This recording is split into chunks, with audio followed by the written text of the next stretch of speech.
Welcome back to episode 17 of the Tech Lounge, and I am joined here by Wendell from Level 1 Techs. How you doing, man?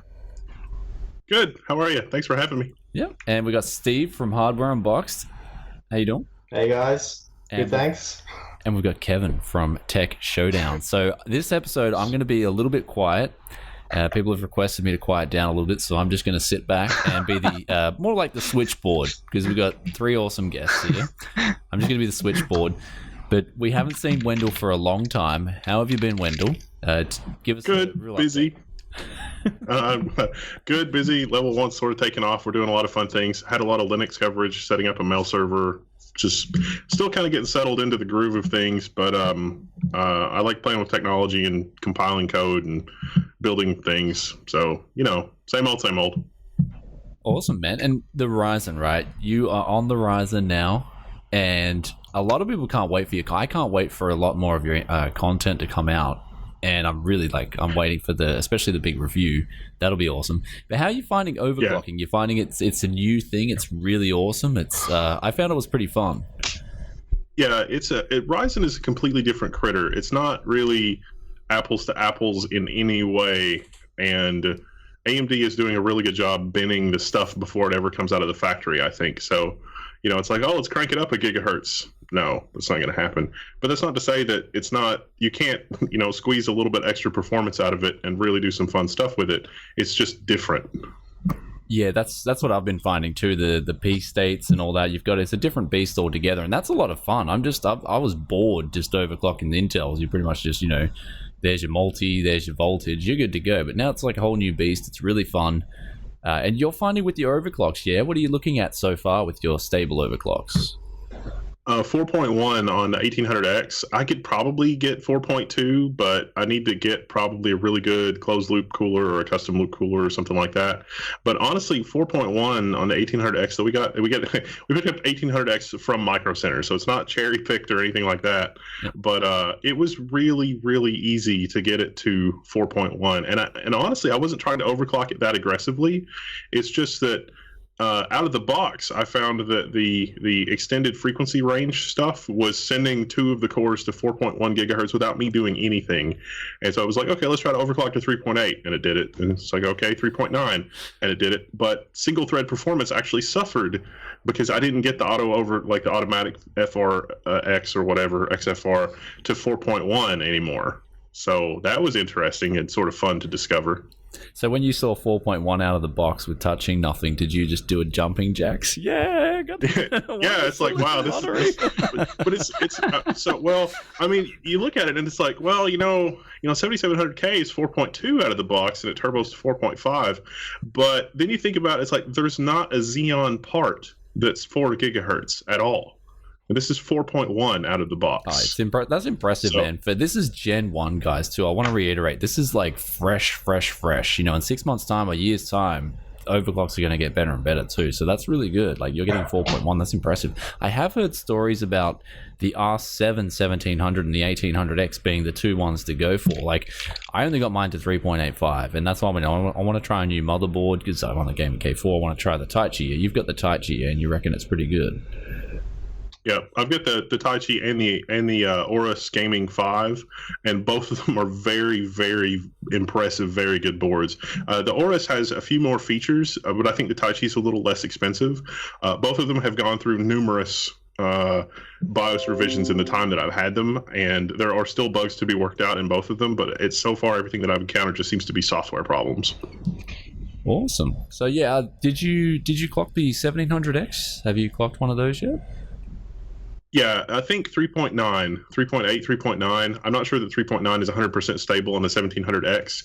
The 1700 that I had was not very super overclockable on manual. It actually did much better on auto than manual. And the 1700X is kind of this uncanny valley of it's just barely overclockable to the point that it's worth it. It's not significantly better, but with much worse heat than the automatic extended frequency range stuff. Damn. So yeah, it is very infant. I'm guessing that we're moving on to the stage now where Ryzen is very infant, and a lot of people want to know, is this these performance numbers that we're seeing, like I did a review, Steve did a review, Kevin's done a review. We've all come to the conclusion that in gaming it's still very infant. Like the productivity scores are absolutely phenomenal, but of course the gaming's behind, and it's like, of course, but the updates will flow through. And so what's your take on that?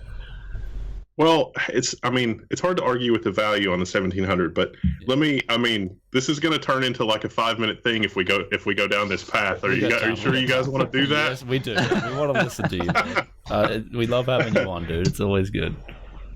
So I'm gonna top up my tea here. I think that if AMD plays their cards right, this is maybe, and this is all fantasy, and I'll probably be completely wrong about this, and maybe it won't work out this way.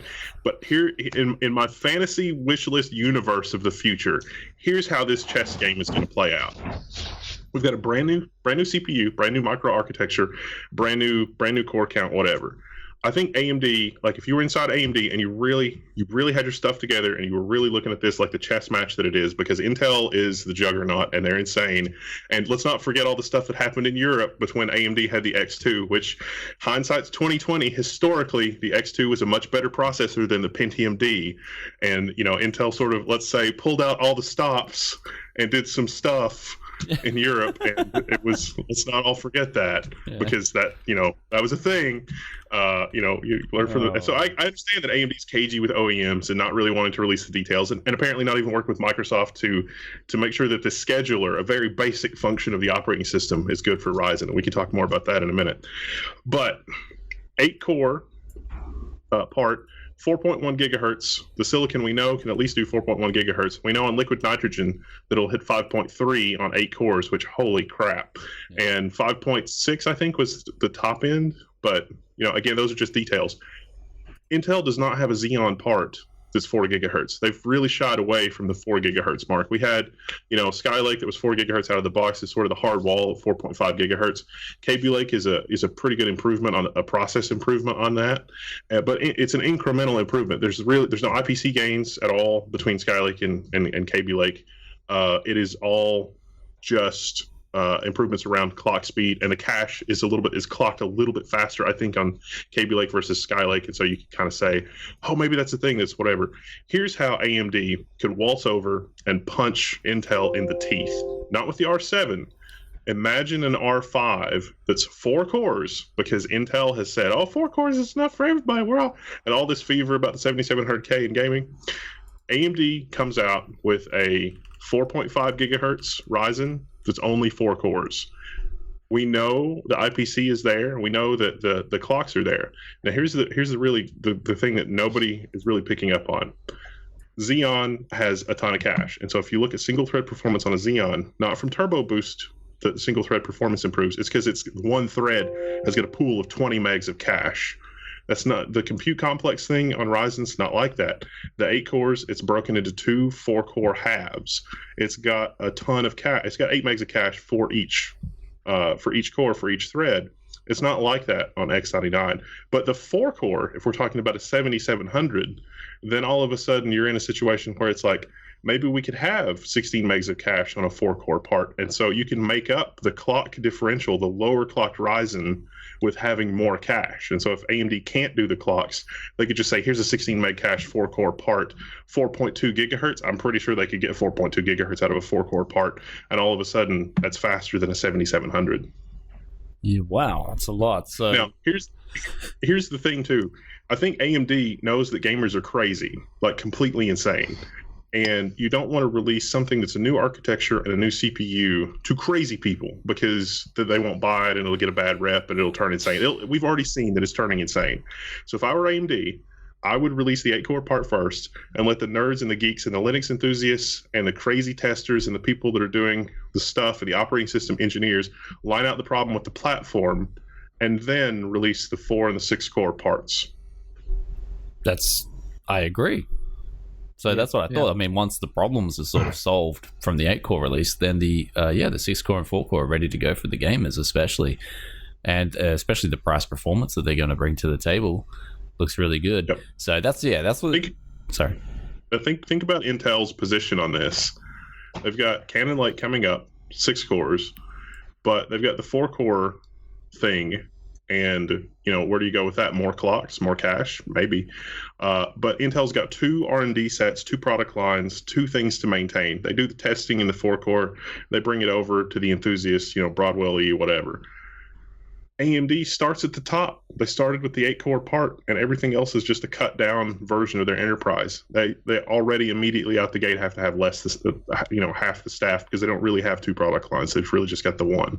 Yeah, well, it's a really nice CPU, and I'm really loving the price tag, especially the R7 1700. That's hard to compete with. I mean, that's really good for what it is. If you want that sort of productivity and you want a game, I mean, look at when we show the figures, like the gaming figures, right? Sure, the 7700K is coming out ahead at 1080p, but that's the thing.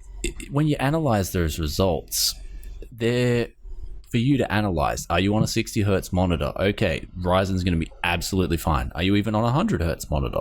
It's going to be absolutely fine. Maybe when you're stepping up to the 144 hertz competitive gaming scene, that's when you might want to really seriously think about, is the 7700K a better buy? So that's really, so what are you guys saying? So yeah, I'm just sorry. Apparently we've got audio issues on the stream, so I'm just trying to figure out what's actually going on here. So anyway, they said that Wendell was apparently a little bit high and you were a little bit low, Brian. Okay, well that's fine. I'm only the switchboard. I get excited too. Sorry. That's okay. I'm only the switchboard. So, what about you, Stephen? Kev, what do you guys think about Ryzen so far? What's your thoughts on it? How do you think it's going to pan out too? That's what a lot of people are thinking. How do you think it's going to pan out? I was interested with what Wendell was saying, so Wendell, you think that the Ryzen 5 might be a physically different chip to Ryzen 7? As in, it won't just be, Ryzen 7 processors that didn't make the cut, so to say?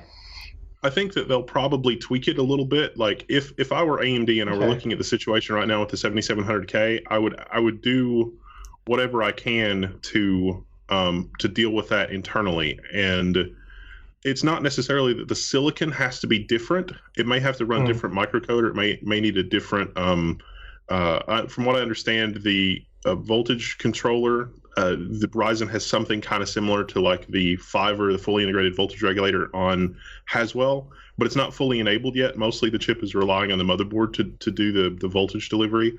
But clearly the integrated power management thing is really sophisticated, and I don't think they've got the software right on that yet. Okay. Yeah. Yep.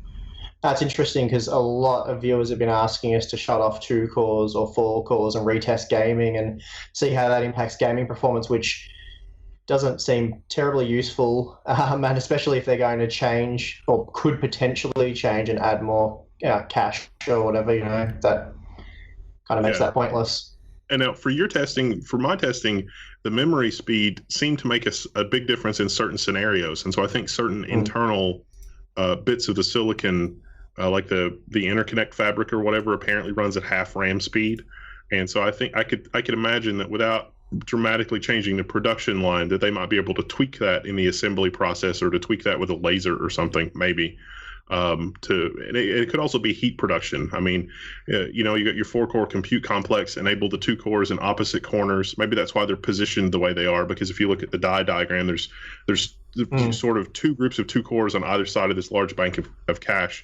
And so if there was 2 cores enabled opposite one another in terms of heat production, that's the best case scenario. Damn, yeah, I agree with that. Makes sense. So it's good though. It's finally good though to see AMD's back. That's what I'm happy about. It's finally good to see a viable option now for gamers, especially for productivity. And so that's what's so exciting. It's just like, for me personally, there's just a lot of like crap going on out there at the moment, and it's getting frustrating too. Like you just seen. It's like kind of like the 8350 all over again, the 8320 when that came out, and I don't know, it's just it's a headache. So dealing with that when that was out there. At least we verified we've got the IPC this time around, because I think at least in our coverage of the 8350, we were saying it's like, well, software has got to get like super multi-threaded for this to make sense, and now it's like we've got the threads. It's just we don't have the clocks. We can offset the clocks though with more cache, at least in general. A lower clock speed with more cache potentially is really handy. But the Windows scheduler is not taking advantage of that yet. The patches are already there for Linux, and Linux, let me tell you, it's a nice experience, but it's not there yet on Windows. So when do you like? Would you have a guesstimate ETA on when it would be there on Windows? I guess a lot of people want to know that. So my guess is they'll probably roll it out with the next Windows update. It really doesn't take very long to patch the scheduler and test it. That'd be awesome. So that would completely make those the SMT off tests. That would kind of negate all those sort of tests that are going on. So yeah, I think the SMT off test is a little bit of a red herring. You go in Task Manager, about the processor affinity thing. You can just do that, and you don't really even have to disable SMT. And in a lot of cases, it actually makes things worse. Yeah. Also, we got a donation. Wow. I enabled donations finally this week. It's called Super Chat. So I'll be splitting this with you guys. I'll keep 90%. You guys can have 3% each. I'm just joking. No, we'll split it 4 ways. But could I hear any comment? The current low supply of AM4 motherboards. So pretty good question. I mean, it would depend on where you live, but that would be a legit thing. I mean, the demand for Ryzen would be huge, especially with all those pre-orders. That almost, what is it, like one of the top selling things on Amazon? That is incredible. So what would you guys say with the AM4 motherboards?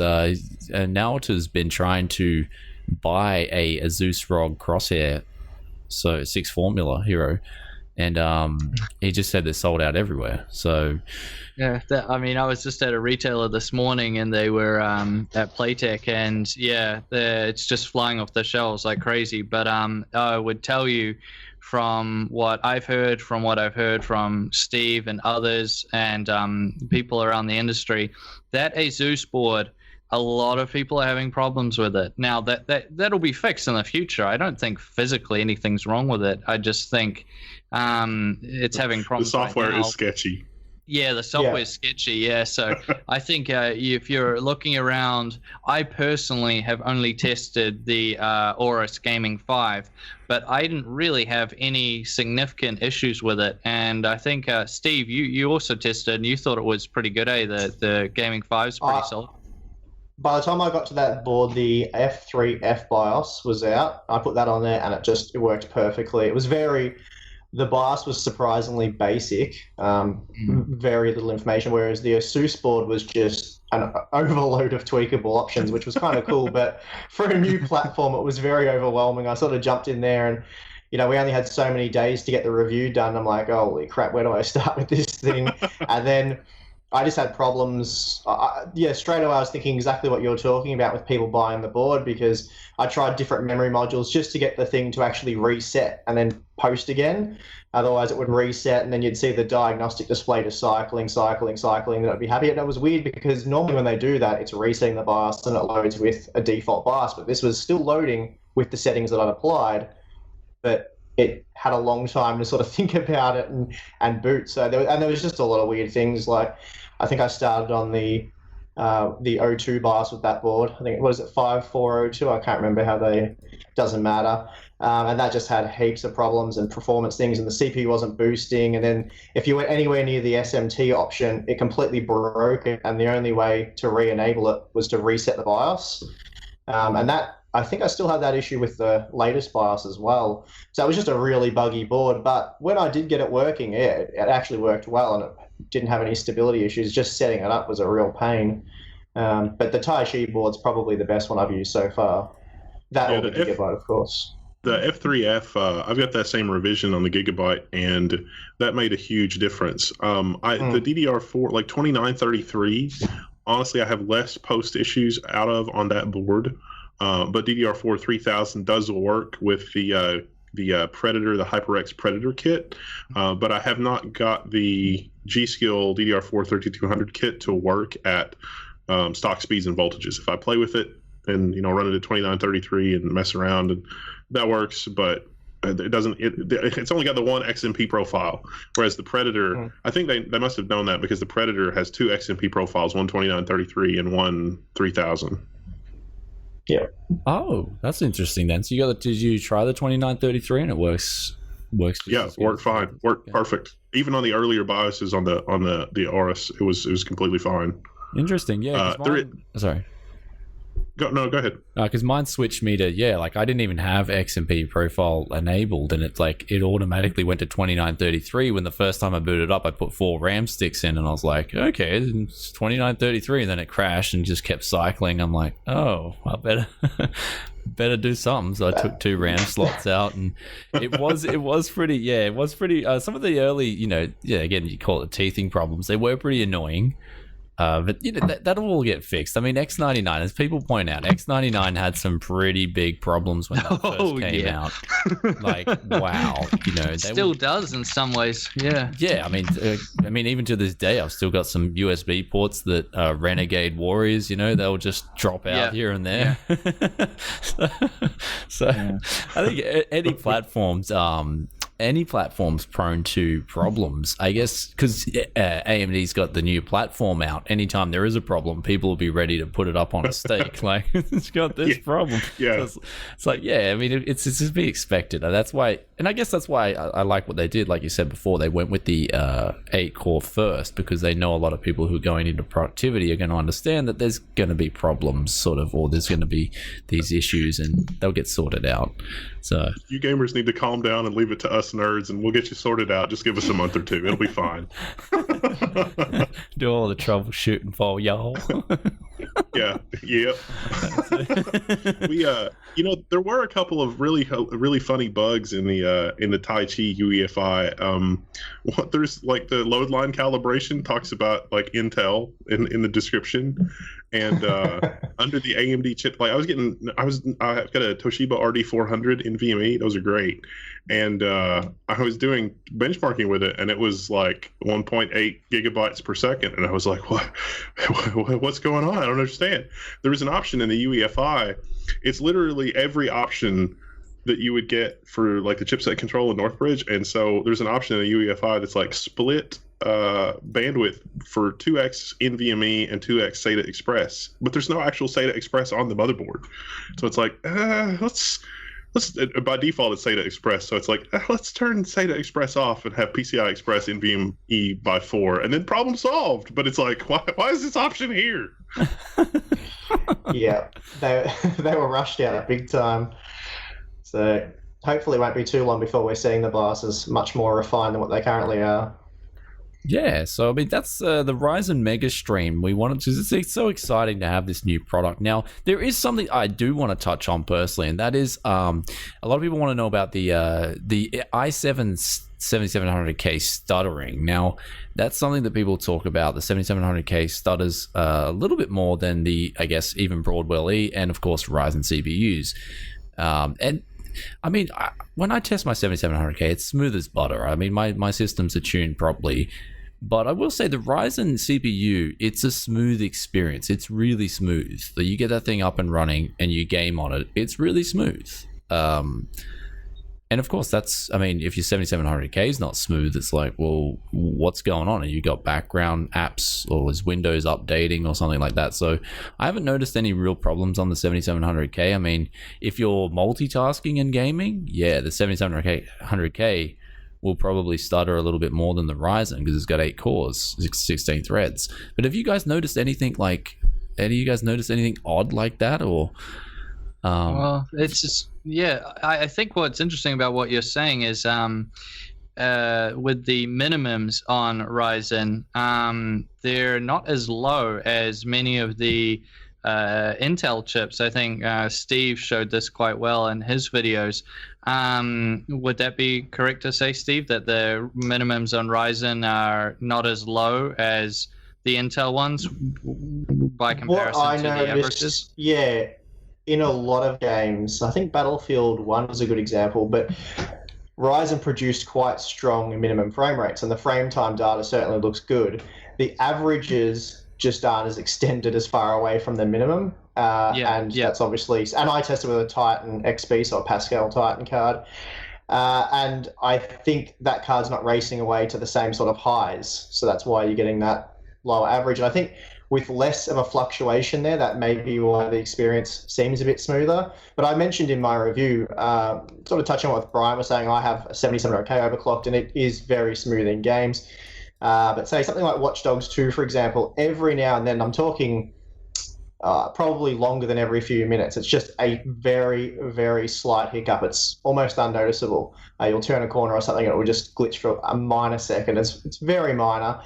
With Ryzen, I played for, probably got in an hour and I didn't see it do that once. Yeah. So it was very smooth. I don't really game much. So my experiences are somewhat anecdotal. GTA 5, honestly, is the game where it's like it's always had micro stutter. It's always driven me insane, and it's not like bad. It's just for like a half a second. It might just, it's easy to spot, but it's I don't know. You just have to experience it. And on Ryzen, on the 1700X and on the 1800 both, it is unbelievable. Like when I was testing Ryzen, I was like, are the drivers on my other machine out of date, or why is this? What's going on? And so that sort of became a point of curiosity for me. But yeah, the gaming experience is very, very smooth, at least as far as GTA goes. Yeah, it is smooth. That's the thing. Yeah. It is a smooth experience. I will vouch for that too. If you guys are like, oh my god, it's this and that, it's actually very smooth. So I will vouch for that too.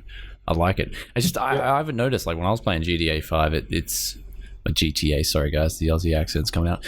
When I was playing GTA 5, yeah, it's smooth on all my rigs though. Like I've got no problems. Like, then again though, I've got a real I cut all the crap out of my OS. It's just real core. When I've just played GTA 5, there's nothing else running in the background. So, but that's what I was going to say. If you've got other things going on and then you play games, that's where the R17-1700 is really going to kick ass. The 8 cores, they're going to do such a phenomenal job. It's just so much power at their disposal. So, yeah. Did you see, Brian? This is for... thank you for the donation, guys. There was a question for Wendell. Does Ryzen kill the old Xeon markets? Are we going to see the end of the X79 E5 2670 builds? So my home machine is a dual 2670, 64 gigs of RAM, got an NVMe SSD, and a Fury. Yeah, don't judge. It's fine. And it's not bad. I really like it. The situation with Linux is basically awesome on Ryzen. The only problem right now is that the IOMMU groupings are completely whacked, and that's something that AMD never fixed on the 990FX. There's some motherboards I think that were okay, but I think by and large IOMMUs were a mess on 990FX, and it is a mess right now on both of the boards that I tested. The two PCIe Express by 8 slots are grouped in IOMMU Group 2. The bottom PCI Express by 4 slot that I might be able to shoehorn in the graphics card is in IOMMU Group 0, with just about every other onboard peripheral on the motherboard. SATA, network adapters, as media, you name it. So I can't do PCI hardware pass-through. If it's not for that, it would be a wholehearted recommend Linux system that's really good. Now, I really like 16 cores, 32 threads on my home system. It is just the best thing ever. But my God, that 4.1 gigahertz clock speed, I could really get used to, because those 2670s clock up to 3.0 max. And so, 4.1 and the IPC is significantly higher, I think, than the 2670s.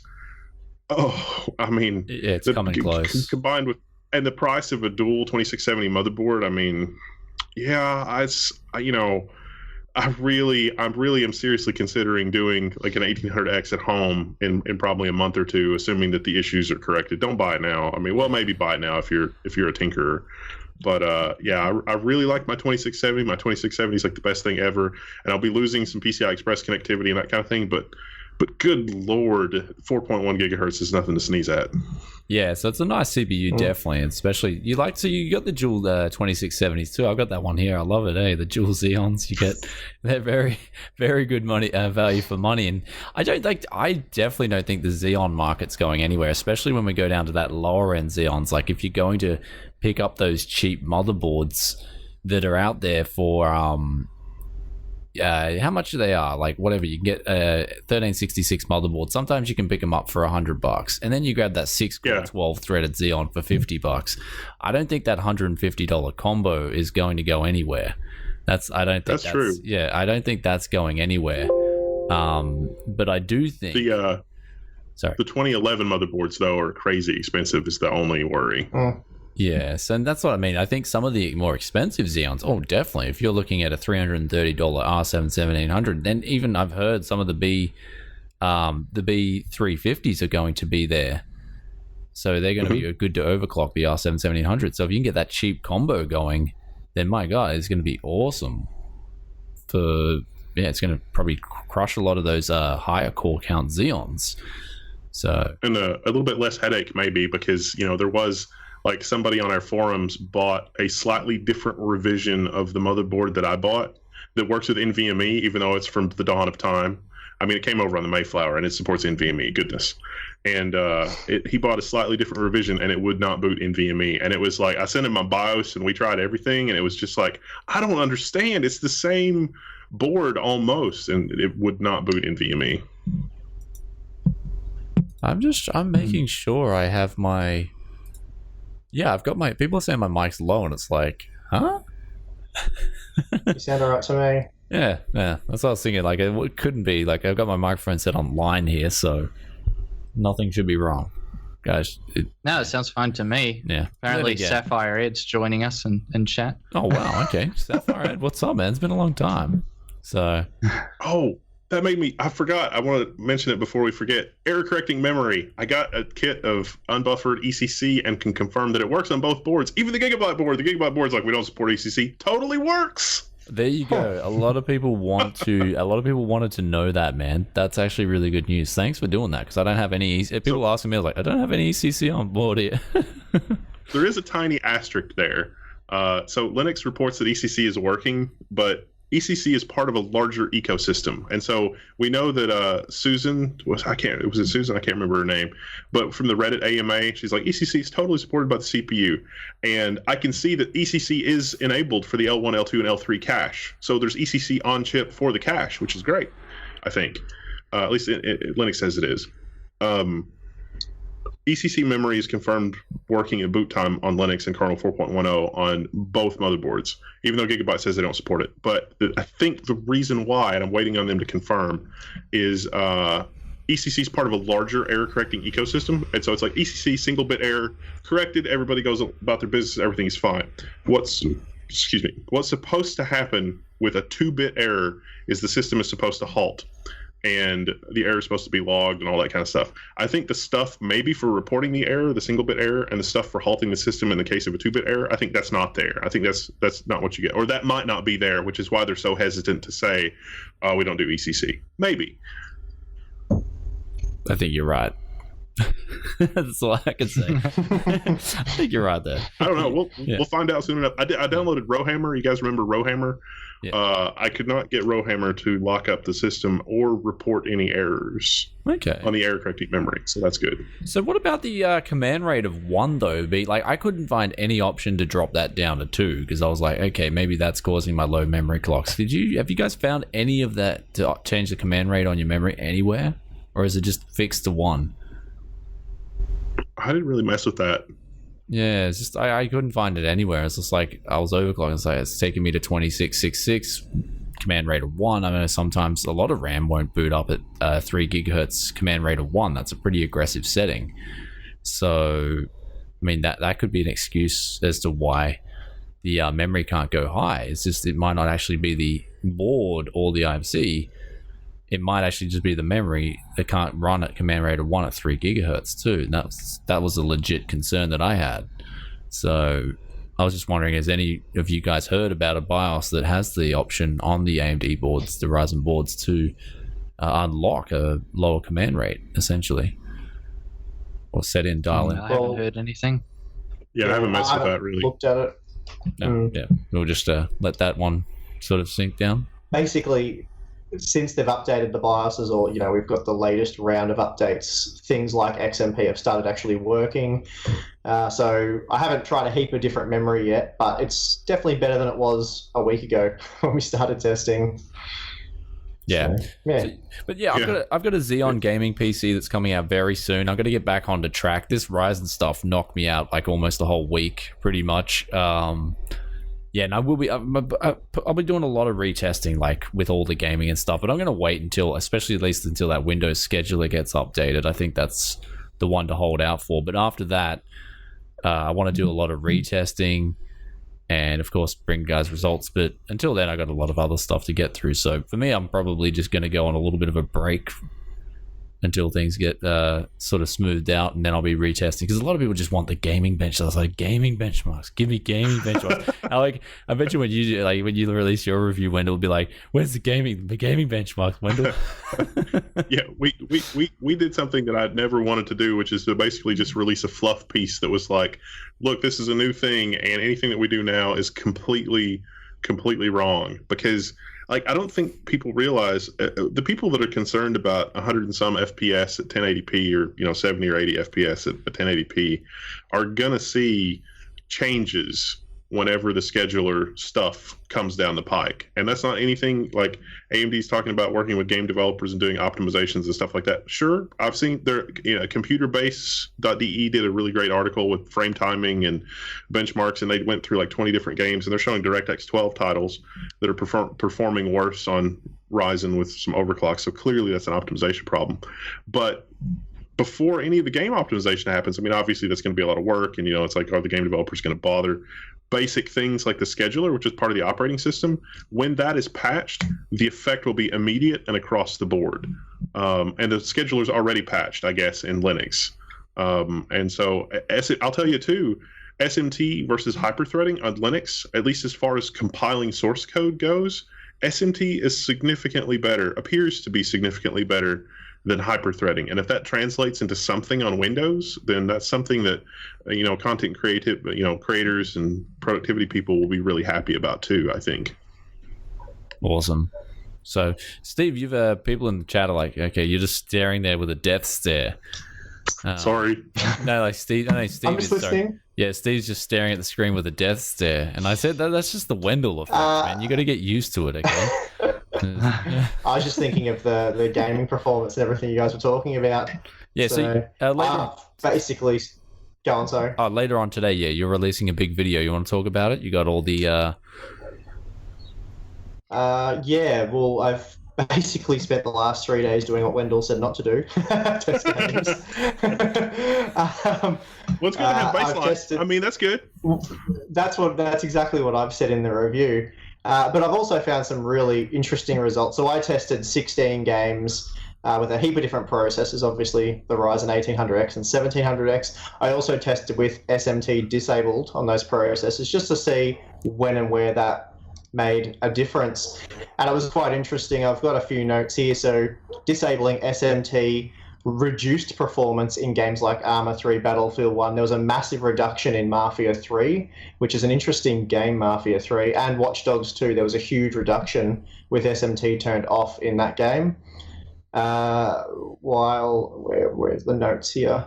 Performance was boosted quite heavily in Deus Ex Mankind Divided, F1 2016, Far Cry Primal, Gears of War 4, Grand Theft Auto 5, Overwatch, and Total War Warhammer. And then there's a couple of games like Civilization 6, For Honor, Hitman, Mirror's Edge Catalyst, and The Division, where it didn't make really any difference at all whether it was on or off. And I tested so at 1080p, the performance is what we've been seeing. And then at 1440p, when the Titan becomes a little bit more of a bottleneck, Ryzen sort of creeps up against the 7700K a bit more. So yeah, that's basically what I've been working on for the last few days, is just gaming performance. But I've said all the stuff you guys have been saying, that the games aren't optimized and the Windows scheduler isn't optimized for SMT yet. So take the results as a baseline, basically.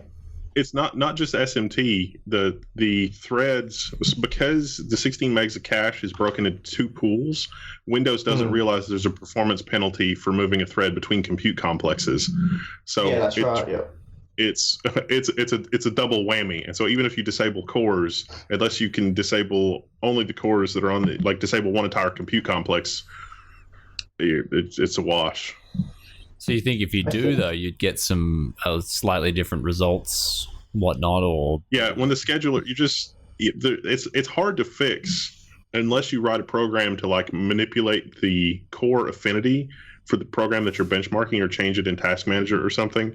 But honestly, it's going to just be easier to wait for the scheduler to get fixed. But then again, it'll solve both problems. That's, I mean, would it introduce a delay of some sorts? I'm sure like OCD competitive gamers would want to know that. Would it introduce a delay, even if it is 1-2 milliseconds or whatever it could be? I mean, nanoseconds. Well, it's what the effect of moving the thread is that you suddenly have a lot of cache misses when you should not, and so things will have to be recached into, and so everything will be slow for a little bit. And so in a worst case scenario, Windows doesn't realize that bouncing a thread between the two compute complexes, if you look at what's actually happening, it could be like the worst case scenario. The game could be like a game or something, could just, as soon as the cache, it's mostly a hit ratio on the cache, then it switches cores, and then it's all misses for a while, and then when it gets to be all hits, it switches to the other core, and it's like, oh, this. So it's like running your CPU without L3 cache, basically, which it would be devastating for the performance. So it's a bit like Steve hitting the nightclub scene, eh? Oh, it's not that bad. Yeah, it's not that bad. Ryzen was released last minute, but it's not that bad. It's a few hits and misses, yeah. It's Ryzen is just so different under the hood. I mean, this is actually really exciting because AMD got to where Intel is without taking the path that Intel took. And it's a relatively small company for, compared to Intel. So, I mean, good Lord, it's exciting from a technological standpoint, even though this part maybe is not exactly what gamers want. But from a computer science standpoint and from a system architecture standpoint, it's really exciting. Yeah, that's interesting. So, actually, someone did bring up a really good question here, and that's why the R7 1700 at 4 GHz matches the 1800X at 4 GHz, but the 1700's running cooler. And so that's an interesting question. Is that I guess that's Paul's hardware. I did hear. I haven't actually watched the video yet, but he apparently, his 1700 was running cooler than the other two. Would that just be just a silicon lottery, or I mean, because it is the lower TDP, so I'm just wondering, would that happen? I mean, just you got yeah, it could be. I did watch the video, and it was quite interesting that he had. From memory, he had one go to, I can't remember which ones they were. One of the Ryzens went to 3.9, the other two went to 4 gigahertz. I personally, the two I tested, the 1700X, 1800X, went to 4 gigahertz also. That perfectly lines up with what AMD is saying, that most people will get between 3.9 and 4.1. That's, remember, on all 8 cores.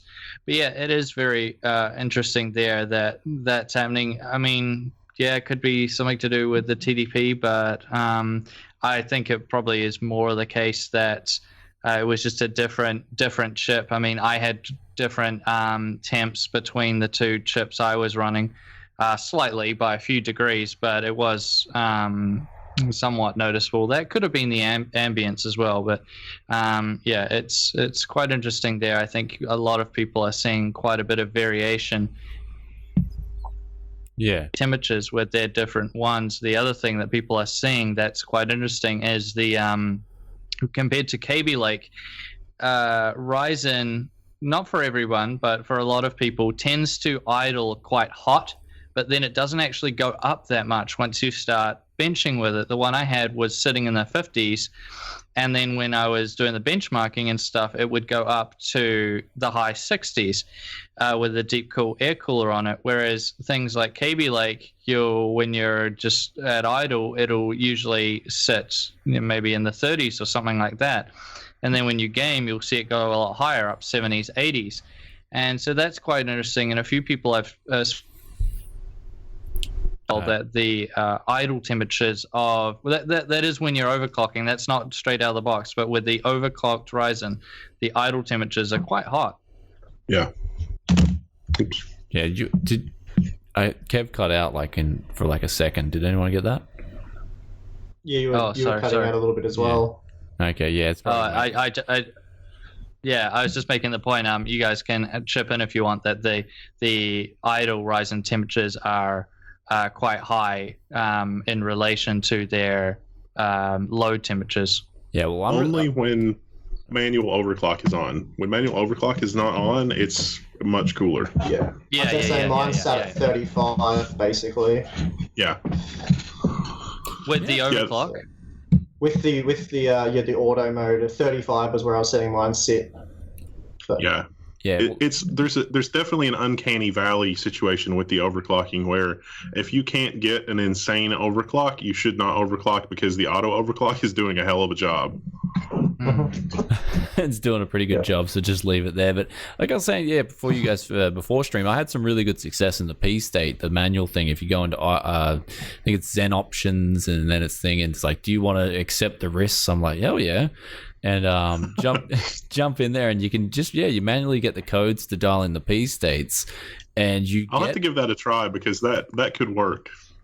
I found it was rock solid. Like I was getting results like similar, like when Steve and Kev were testing, I was getting, of course they stabled out their overclocks, but when they were telling me they were initially getting 4, for example, my 3.85 was kind of getting similar numbers to them. Then they took a look at their clocks, tuned their voltages and whatnot, but I found it was rock solid at the P state, entering in the P states manually. That's what I found in that option, is just leaving that front page on auto and then going deep into the P states. I found it was really good on the ASRock board, albeit I'm in like 30-degree ambience here, and it's just, it's not a great ideal I don't have a great ideal situation to overclock it. I want to get in the ASRock Taichi board and start overclocking with that, because I've heard you saying it's a really good board. 300 watts. It can deliver 300 watts to the processor. It's huge. Damn. It's nice board. Kind of nuts. Before you start smelling something. It's funny though. It's funny that with sometimes when you're overclock, like you'll see the smoke come out, and you're like, "Oh, better turn this thing off quick, smart." Sometimes it was just a bang. It was just a pop. You either got two options there. Which I must not be doing it right. But that's when you usually go on too hard. You see the smoke come out, or it'll just be the bang pop. I've definitely had it. I've had the overclock protection when I was fiddling with it kick in at really odd times. Like I'd complete a run in GTA or Cinebench or something. I was like, yeah, it's stable, all right. And then I would close CPU-Z and be like, oh wait, I need to take a screenshot of that. Reopen CPU-Z, and then the whole thing would just reset. It's like, well, that's weird. I also found one thing I did find with the P states too is in games I did found an odd effect, and this is why I turned off the second P state, was that if you were V-synced in the game, for instance Sniper Elite 4, which had this 90 FPS lock for me, when you had that going, when the GPU downclocked a bit, the CPU would also downclock, but it would cause instability. So that's something that needs to be fixed with the AMD Cool and Quiet, I think they call it. So for the benchmarks, I just set everything at 3.85 the whole time, just to get these solid, stable numbers. So now the P states is also related to Windows power management stuff, and theoretically, if you set it on high performance, it's supposed to be in the high performance P state the whole time, but it's Windows, so who knows what it's really doing. Yeah. But I want you guys to talk more. So anyone want to chime in? Yeah, I got a good question. Thanks, Epic Name Bro, for the what's that, €5? Euros. Yeah, €5 donation. No, I just wanted to ask. This is for anyone. That do you think Ryzen is out? I think personally, Kaby Lake's going to be just fine in terms of sales and stuff like that. Maybe take a little bit of a hit. But would you agree that Intel is going to feel the bite the most with the Broadwell-E lineup, even if they do price drops, which they've already done? I really feel like that's going to really hurt them. The sales in Broadwell-E are just going to plummet now that these Ryzen now that the Ryzen chips are out, the sales will probably plummet. So this is I probably should have streamed this at 720p. This is my internet. I've only got 2 megabits per second upload, so that's probably why there's some audio issues. I apologize in advance. But what do you think? What do you think the sales of Broadwell-E will? What do you think will happen there? I mean, I don't see a lot of people buying Broadwell-E now, especially given that price performance is out there. It's huge. The difference is big. Well, there's no point buying the 6900K over the 1800X or the 1700X or the 1700 really. Especially, you know, if you're doing productivity. Gaming, it's like, well, they're much of a muchness really. But has Intel officially dropped the MSRP yet? I didn't think they had. I thought the price cut thing was not accurate. As far as I'm aware, the MSRPs all stand the same they did before. Oh, Yeah. really? Yeah, I thought they moved it. Yeah, I don't think it's officially changed. I will tell you that at Micro Center, they put all the Skylake stuff on fire sale, so you could get a 6700K for $250 and a 6800. It's the one that's 6850, the one with 40 PCI Express lanes for 500. But it's like, come on. Yeah, it's especially the 6850. That's not looking 6700 for $250 isn't too bad though. But yeah. I guess they're worried. Yeah, when they're not worried, they're just trying to sell off the stock. So, but yeah, it's looking really good. It's hard. Yeah, it's hard to make any real picks at the moment because, as Wendell was saying, you've really got to wait a bit longer. We still need the motherboards to mature. We need Microsoft to do their thing. I think once that happens, you can really put the Intel and the AMD's CPUs side by side and really work out which one's the best buy for, you know, which whether it's gaming or productivity, you know, that sort of stuff. Yeah. So we might move over to quick Q&A on the forums here. There's a lot of good questions coming in. So first one here is we got a question regarding the upcoming B350 chipset motherboards for the Ryzen CPUs. How many different models variants will you be testing? So how about you guys? I mean, I'm going to try and get my hands on at least a couple of B350s because I think they're going to really be appealing to a lot of people. You know, just no SLI, no Crossfire, which I'm not a big fan of. Yeah. And then, you know, if I reached out to get some and I ordered some, but they're not here yet. Yeah. Okay. Which ones? What's it? I ordered the Asus, the Prime, I think it is. They were out of stock at Micro Center. That's a B350, right? Yeah. And I ordered another one, but I think it might have been BioStar. I'm not sure. But I've got an Asus Crosshair on the way, I think, because I was going to try the 5-way thing, and I should have an MSI B350 on the way as well. But that's something that a lot of people don't talk about when they're talking about the 7700K comparisons. I mean, you look at all the Z270 motherboards that I reviewed. You know, those are like $200 boards.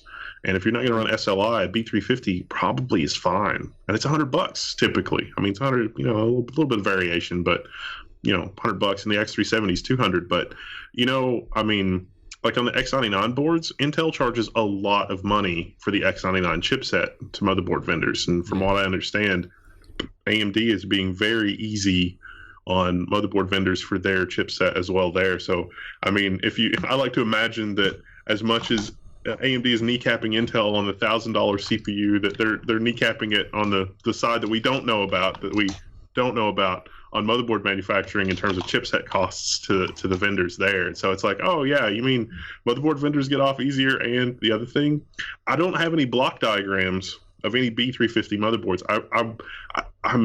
My hesitation with B350 is that I want to be able to split the 16 PCI Express lanes between two slots.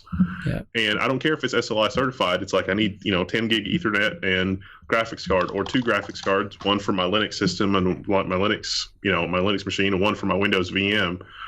And that's what I want. And I don't know. And you need that to be delivered by a chipset too. So because X370, it's got 8 PCI Express 2.0 lanes, big deal. Yeah, that's true. So with X99, you obviously get a lot more there. So yeah. So I guess but that's. I mean, you're obviously gonna try and circumnavigate that to get it all working to your liking, because I want to support the underdog too. AMD's been the underdog for a long time. They've been getting. And that's why a lot of people support them. They've been getting a beat down, and so now they have a viable product, and I think it's time for people to rally behind them. I think that's a real thing, And so I want to change my workstation over to an AMD rig. That's actually one of my real intentions now. So I think that should happen in the next month. I'm just a little bit scared because if you when I'm rendering a video, if things crash, that can really set you back especially good half an hour or an hour. Things crash randomly and you forgot to save. Oof, that can be a couple hours out the window too. So that can be a bit of a shocker. The experience Wendell from that laugh, Wendell probably knows all too well. No. Where did the whole project I'm go? remembering the X99 launch. Like, you guys remember the X99 launch? Because that was not all peaches and cream either. It was bad. Exactly. And that's actually where I get that's where my ASRock sentiment comes from. I mean, I'm probably going to sound like an ASRock shill here, but ever since the X99 days, I've had nothing but bliss with ASRock boards. It's been really good. Like, you get the ASRock board in and it's solid. That's what I've had. I've had no problems. And that's when I switched over to the ASRock X99 boards. That's when all my problems went away, personally. I found the same. Yeah, and so that's when I since then, I think ASRock have been on their game. So, but no, for sure. So how about you guys with the, Stephen, Kev, how about you guys with B350s? You plan to get a 1 or 2 or 10? Just quickly, sorry, Steve, I just wanted to give a shout out because Low Spec Gamer HD donated £6 and said, hey, dude. And Epic Name Bro donated another €5 and said his question was custom 1080 Ti by the end of the month, ? From what I've heard from the industry, but we're here in New Zealand, so we're the last ones to get everything. That is not looking like the case. Wendell, have you heard anything about that in the I'm the so US? far below the radar and anything graphics card related that I don't expect to hear from anybody about anything unless I get some kind of alert from Newegg. Okay, I'm not 100% sure if I can say, but I will anyway. You definitely won't. Yeah, that's what I'd that's what I'd heard as well, but I didn't want to say it just yet. But it looks like you're going to be with those founders cards for a while, guys. Not a week or two. Yeah, and not a long while, but a little bit. Yeah. They're not charging a premium for the founders this time around, though. So so that's good. A positive. You're not getting stung $100 for a reference card. What was the last time? What was the selling point the last time? It had what was it again? Like the selling point? Yeah, no, but it had something better or something, and you're like, huh? Like a metal shroud. No, it's got a metal shroud. You're like, what? I'm paying $100 for a metal shroud?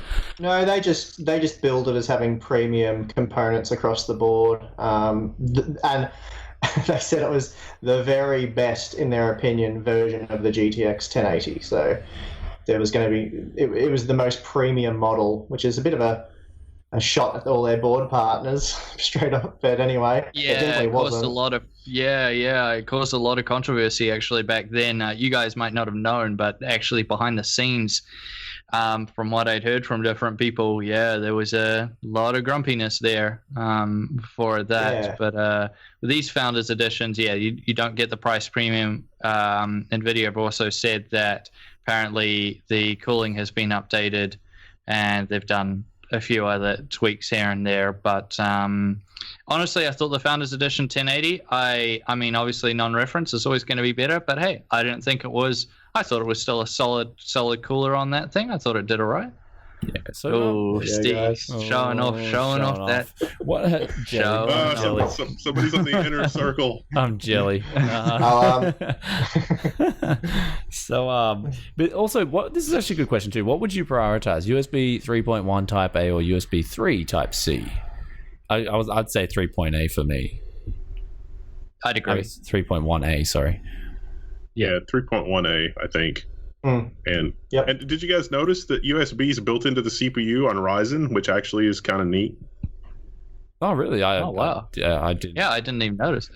Haven't taken time to just look out at that. See, that's at least it is. It's where it is on the block diagram. So I don't know.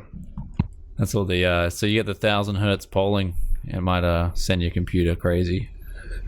But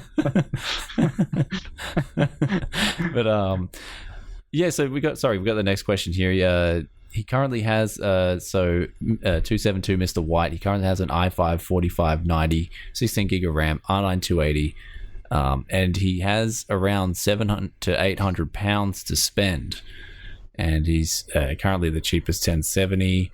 I'd wait for the 1080 Ti because that's going to hopefully bring down card prices. It's definitely bringing down the 1080 a little bit. So hopefully it brings down the 1070. Yeah.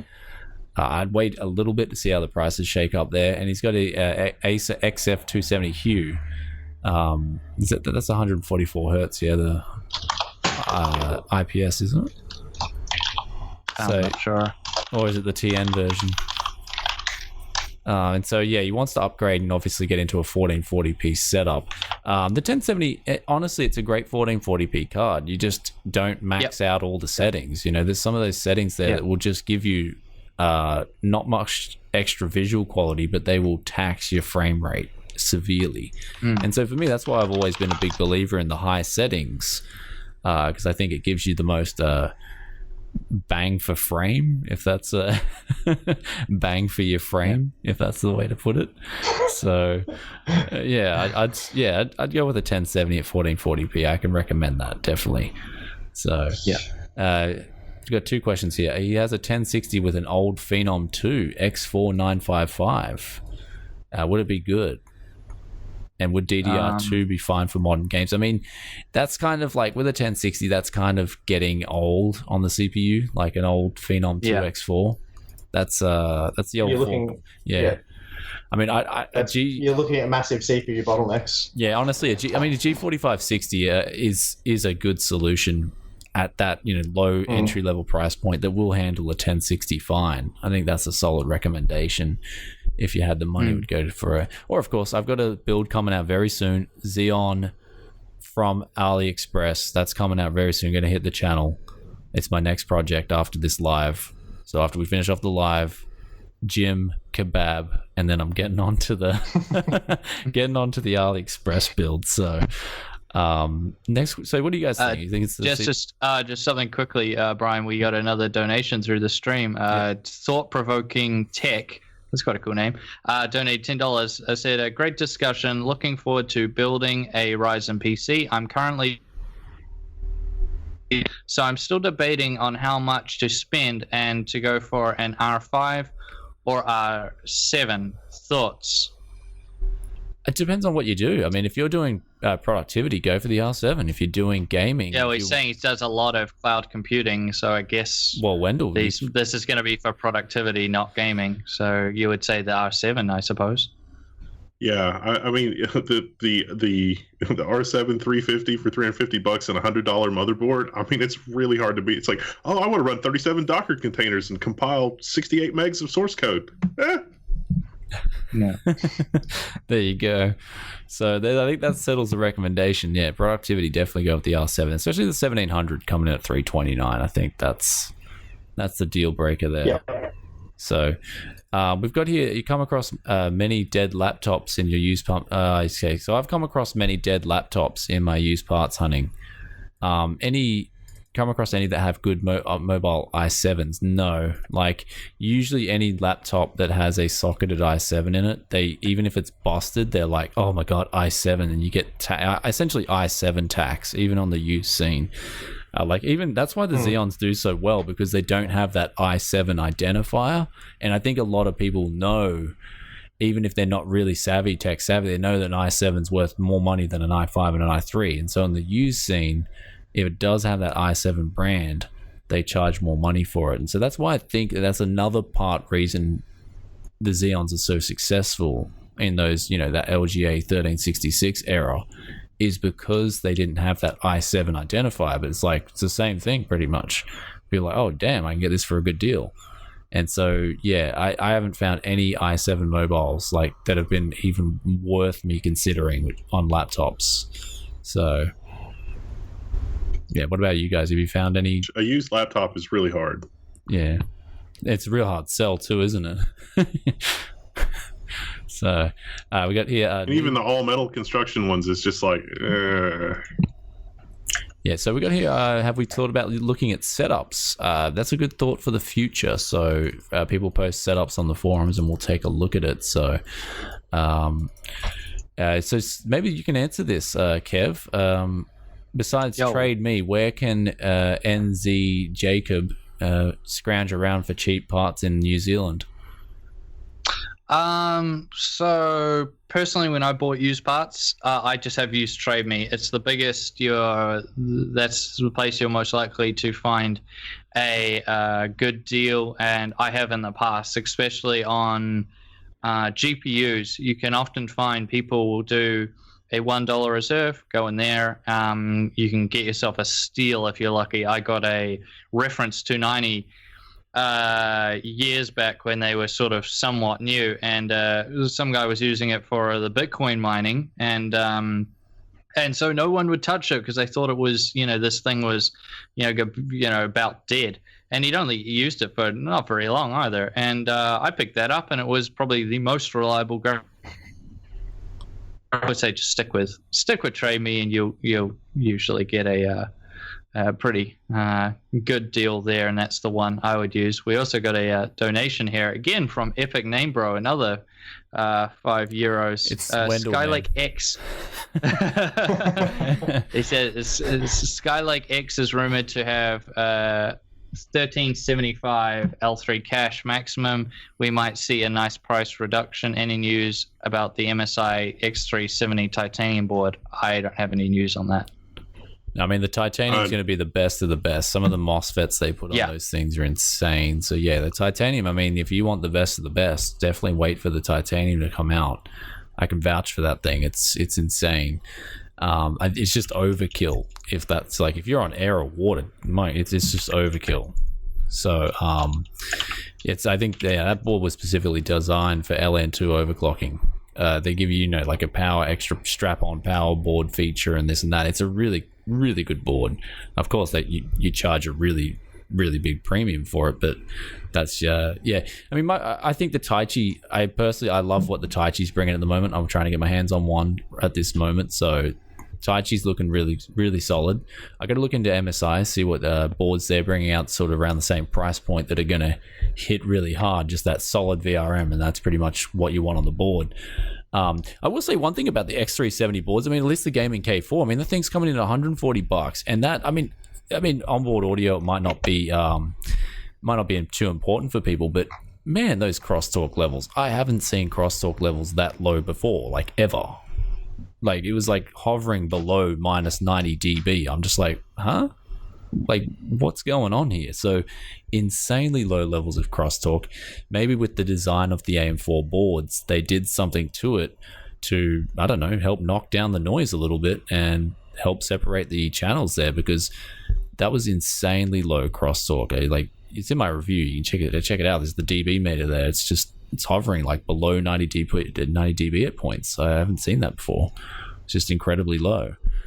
Also, the Red asks, is the Ryzen flagship better than the dual Xeon workstation? Overall, I would dare say yes, because it's got the better IPC and the higher clock count. I think, Wendell, you answered that before, yeah?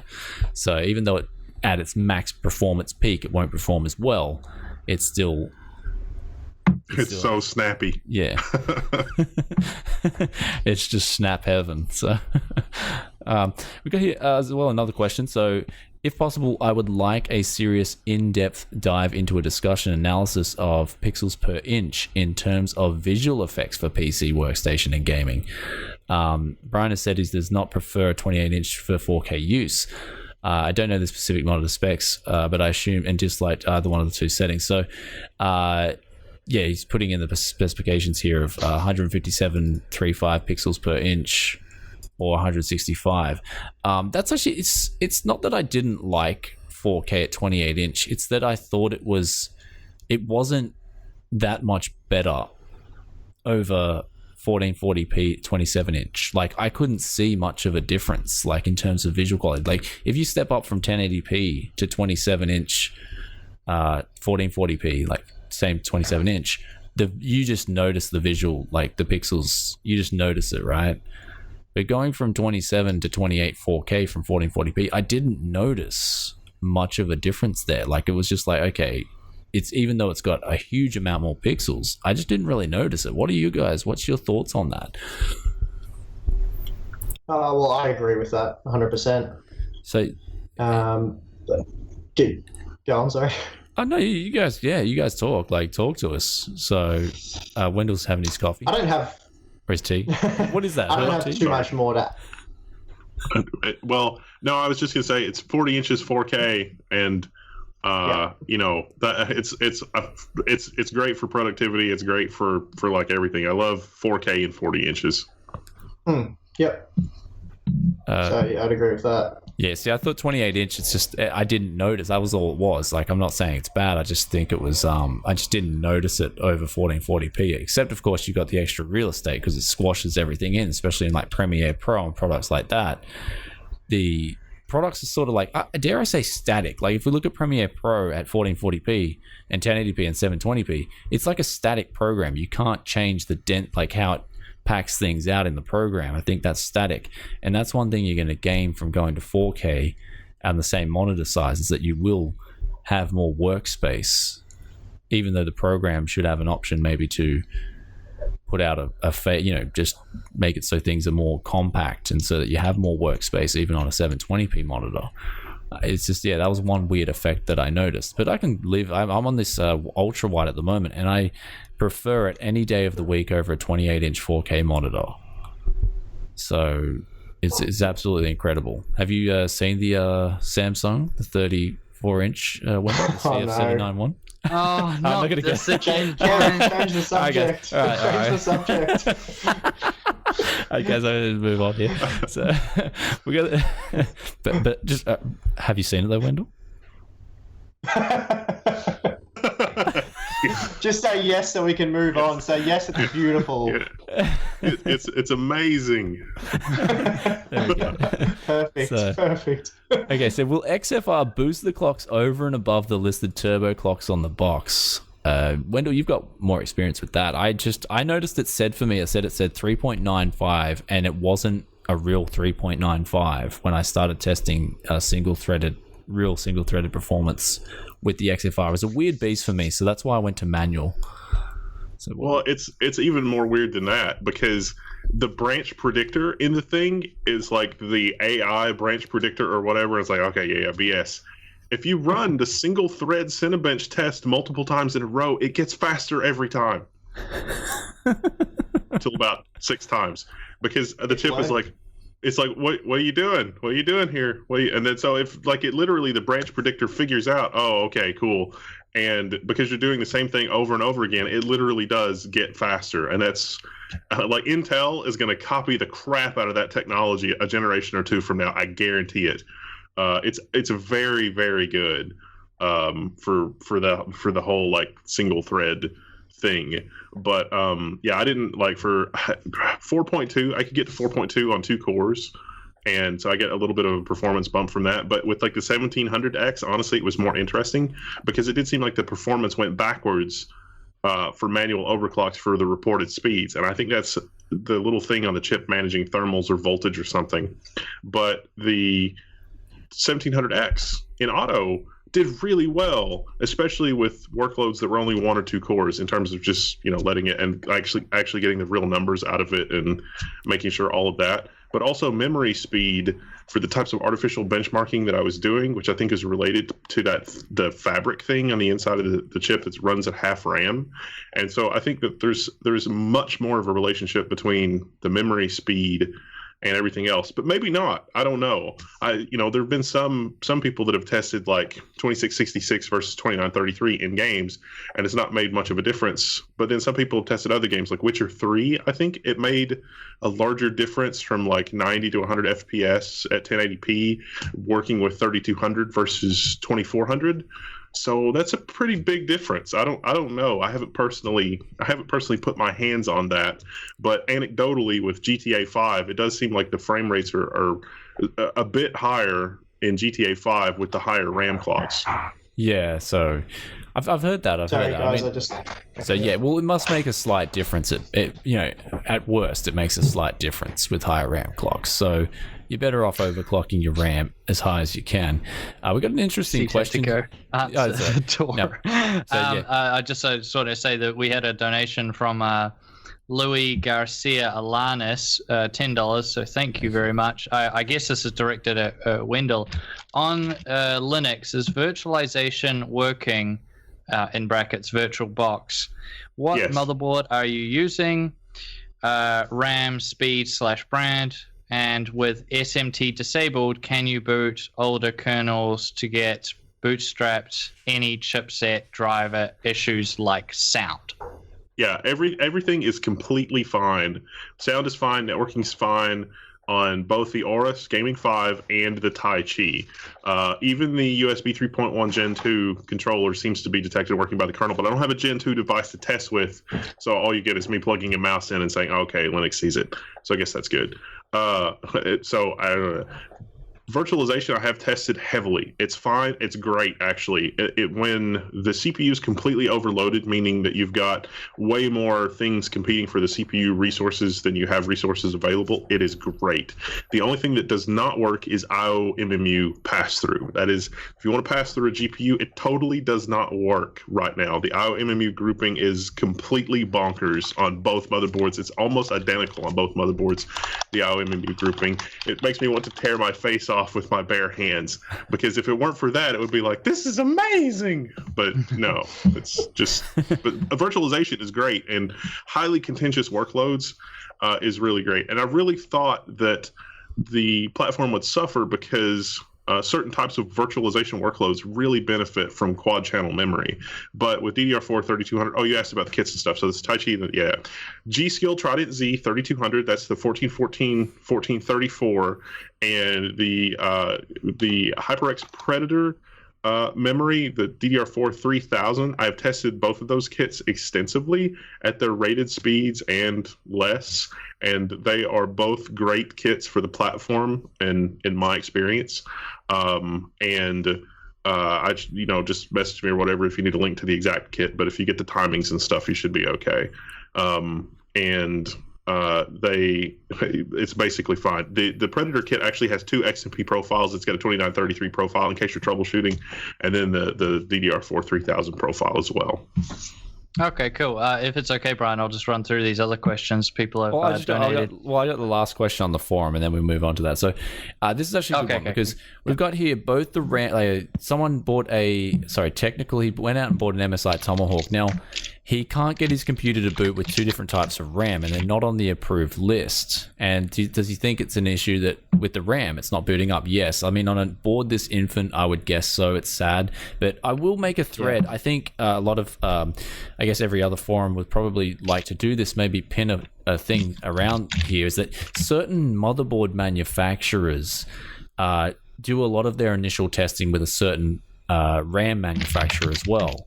So you want to find out who that RAM manufacturer is with that board partner, and then buy that memory if you're going with a new build. For instance, ASRock and Corsair, Corsair generally have a lot of things going on with. I know, for instance, MSI and Kingston. I think it is MSI and Kingston have a thing going. So you want to find out what those combos are. So from the get-go, you won't have any problems. For instance, if you go maybe MSI and Crucial, then you might have some problems. Or there are sort of, the motherboard manufacturers do tend to team up with RAM manufacturers, and showing his 1080 Ti. So yeah, does got a request in the comments. So they do tend to team up with board partners, and RAM manufacturers tend to team up. So you want to find out who they are. So I do feel your pain, though. That would suck. That would really suck to not get your motherboard and get your 1800X in, and then have it not boot. That would, because you got to wait. And obviously, if you can't boot with that RAM, you got to go out and get some other RAM to flash the BIOS to get it to work with that RAM anyway.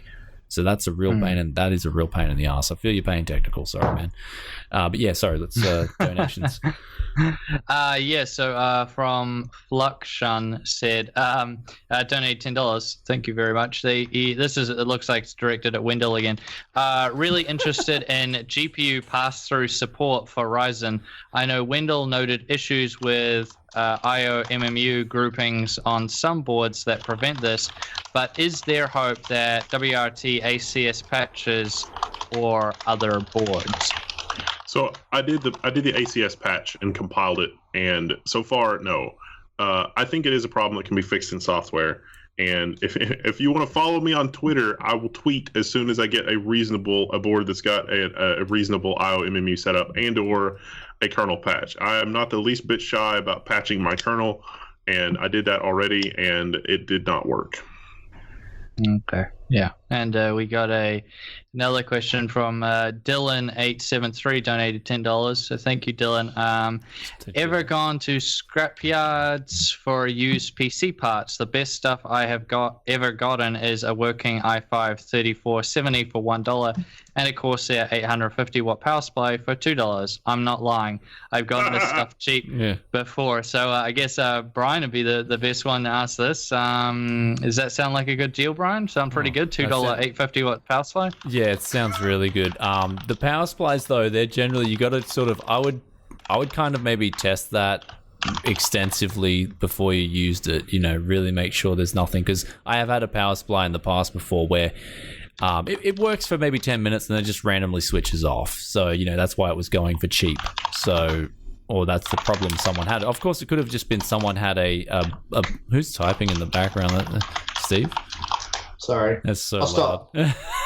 It's just like he's like. So, I'll get a membrane keyboard for next time. Yeah, get a top rate keyboard, dude. So I don't even know where I was on. Brain fart. Oh yeah, the junkyard. The power supplies. Being careful with them. Yeah, so someone's got a bad main board. They got no idea about computers, so they just dump the whole thing off, and the power supply, CPU, all that's still good. So that's when you get those really good deals. I've actually found in the past it's either been the power supply or the motherboard they're the culprits usually. So yeah.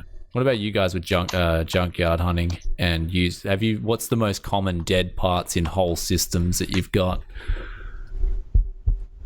No, so I've never built a used system. I've just only put in I've put used parts in my PC before, but I never built a whole PC from used parts. But I've been extremely lucky. All the used graphics cards I've bought, I've never had a faulty one. Nothing I've bought. I guess in New Zealand, people are generally and places generally test things quite well for the most part, because I think most people have quite good luck here. Okay. What about you, Wendell? What experiences have you had in the used parts hunting? I've got to plug our storage server, which we have a video on. Yeah. The level 1, like our storage server, is 172 terabytes in 4, 8, 16, 18U. It's 172 terabytes, 18U ZFS pool, served by a decommissioned Google search server. That's all, it's canary yellow with the Google logo on it, 192 gigabytes of RAM, and 10 gigabit Ethernet. And so that is where all of our stuff is stored. And woo, it was literally made from garbage. And trust in the junkyard Google pickup. Yeah. That's it. That's awesome. Some of those used parts, like, guys, if you haven't done a used build and you got some spare time and you want to burn, used parts hunting is a lot of fun. Used parts hunting is a lot of fun. I loved it. It's not as good in Australia, admittedly, because there's no places to go to. Pretty much it's just like you go on Gumtree, you find some deals. In Japan, you had all these like junk store runaround places you could go to, because here in Australia, they lock down the tips now. Like all my local throwaway places, a lot of them are locked out. They just won't let you touch the stuff. Even if you're like, dude, I'll give you $5 on the side or $10 on the side. Like, let me just go ham on that. It'll just be like, no. Okay, I'm like, because it's all under surveillance too. It's like crazy now. So, back 10 years ago, it would be like, just take whatever you want. Someone's dumped off a computer, you can pick it up. Data security, like if they wipe the data or something. Yeah. Have you used the overclockers? Sorry, Brian, I was just going to say, have you used the Overclockers forum before? Because that is an awesome resource for Aussies looking for secondhand hardware. Yeah, I've heard about that. I have heard that. Yeah. I have overclockers.com.au. Yeah, I've signed up. I love the overclocking forums. They're really packed full of knowledge. You'll get a lot of good deals on there. I got a 2600K Sandy Bridge rig. I can't remember. I bought it about a year and a half ago, but it was very cheap, very, very cheap. Much cheaper than what you could get it for on Gumtree or eBay. So Definitely a good place there. That's sweet. All right, guys. So we might start winding down the show. If there's any last minute questions or anything you guys want to really just last minute things, I think we've spoken about all things Ryzen. That's for sure. just sort of, yeah, this stream was good to have Wendell on. I thought you guys would have a lot of questions for him, and as always, I love having on a special guest, and of course Steve from Hardware Unboxed, the benchmark king. I've seen his Excel spreadsheets. They're insane. I don't know how he does it. That's why I call him the benchmark. He just doesn't stop. This guy's a machine at benchmarking. So yeah, Steve, your article sounds really awesome. I can't wait to take a look at it. Cool, thanks. I need numbers. I run on numbers. Numbers are my fuel. Yeah. Well, that's what you'll get with Steve, man. As soon as this... Yeah, I've just got to finish the final editing touches, get it up. Hopefully it'll be online in a few hours. But yeah, I've spent at least 4 full days benchmarking from sunup to well beyond sundown. So hopefully the numbers are good and interesting. Yeah, that's awesome. Yeah, and we got a donation from DJ Demo DJ. He sent us 20 kroner, and he Sweet. said, can one of you guys send me a GeForce GTX 1080? Well, for that 20 kroner, I mean, that's a pretty tall order, bro. But good luck with that. I don't even have a GTX 1080. Like, the best graphics card that I have is the Corsair water-cooled 980 Ti, and it'll overclock like crazy, but that is literally the best graphics card that I have. The Seahawk, isn't it? Yeah, it's a really, really good card. I could not believe the overclocks on it. Yeah. No, on that note, there will be a few giveaways coming. I'm thinking about doing a Ryzen giveaway. We're working with ASRock actually to give you guys a giveaway, so we'll stay tuned for that. There's also, I do want to give away a community built PC as well, where people have sent in the parts. I just build it and then give it away. And then, of course, showcase the performance and the build on the channel. So yeah, there will be, of course, I do like to give back, of course, so that'll be coming to the channel. Obviously, I'm not making much off YouTube. It's not like, yeah, this is great, but it's, do what you can. So, but yeah. You could, if you're 1 million subs, you could be giving away like a computer almost every day, but growing pains. Yeah, I saw an interesting question, and this is something that I thought we could talk about just briefly, and that someone was asking, generally speaking, do you think the smaller YouTubers or the larger YouTubers get basically get more pushed around by the different companies, or in the idea that the larger YouTuber, because say someone who has 1 million subs, 500,000 subs, they have all these deals and all these relationships with companies that they're sort of in their good books, so the companies can ask them to do specific things. But also at the same time, they're so big that maybe they don't need that company. And the other flip side is the smaller YouTuber maybe doesn't have that many companies to work with. So when a company comes along to work with them, they're more likely to accept their conditions. But on the same note, the smaller YouTuber may just carry on doing what he's doing. What do you guys make of that? Do you think there's anything like that? I'm still a small channel. So. It's just up to you how you play the game. It really doesn't matter whether you've got 10,000 subs or 1 million subs. It's totally how you want to do it. I will chime in. Sorry, you go. Yeah, go for it. All I'm going to say with that is too big to fail. There's a reason why that saying exists. So yeah, but yeah. Johnny. Back to Steve. Johnny Pan. Oh, okay. Yeah, I was just Steve. Did you? Yeah, I didn't have too much more to add to it. It really, obviously, if you look after the companies and that, there is an opportunity to make more money there. But yeah, it's really up to you how you want to run your channel. You'll see it with my channel, like and Kevin's and all you guys. I just go about it doing it the way I want to do it, and if they're not happy, tough. So yeah, exactly right. Sort that out, Well, especially with the numbers, and that's the one thing we got to focus on: the numbers, right? Just present the numbers. Why, just present them. You get your numbers in, you present them. That's it. Give people honest numbers. That's why I personally had a really tough time testing Ryzen, and I know now Steve from Gamers Nexus did as well, because I was seeing amazing productivity. I couldn't fault it on any non-related gaming test. It just killed it across the board. Then we got to games, and this was earlier BIOS revisions as well, so I was locked down at slightly lower memory speeds and things like that, and the memory performance was 40% off, where we were sort of the gaming performance was 40% down in some cases. I'm thinking, what is going on here? This makes no sense whatsoever.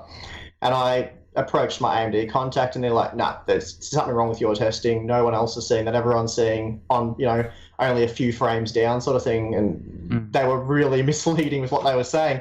And we went back and forth for 3 days, and I kept throwing my results out and starting again and trying a different test system. And then when Steve came out and made that video where he explained his whole experience, I was like, wow, that's to a T what I experienced. Like, the whole thing. Like, I didn't get seated or anything, but I still was able to ask questions. But, I ask a lot of questions, and I get sometimes that talking to me is like, drinking from the fire hose. I get that. But, it was just stuff like, can you tell me why this is the way that this is, or what does this have to do? And exactly. Did you do anything with the scheduler? Like, why does this show up? Like, one of the questions I asked is, why didn't you tell the motherboard manufacturers to make the CPU show up like it's a 2-socket system? Because then you automatically don't have a scheduler problem between the two compute complexes. And it's just crickets back. Not that I know what I'm talking about, but I can at least ask the questions to be like, okay, I recognize there's a computer science problem here.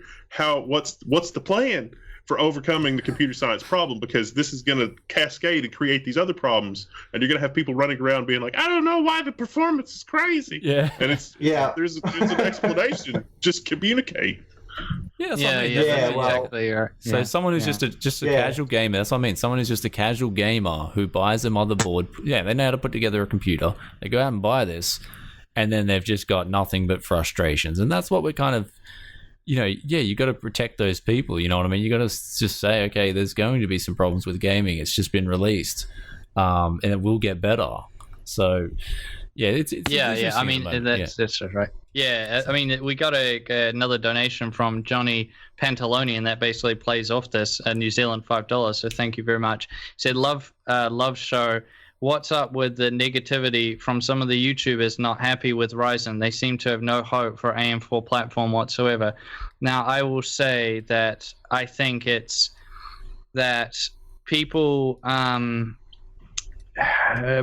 really sure what to compare it to, and I think a lot of them just compared it to KB Lake and everything else, which is fine. But now you're seeing people starting to move more and compare it more directly with Broadwell-E, which is what it's really intended to go up against rather than KB Lake.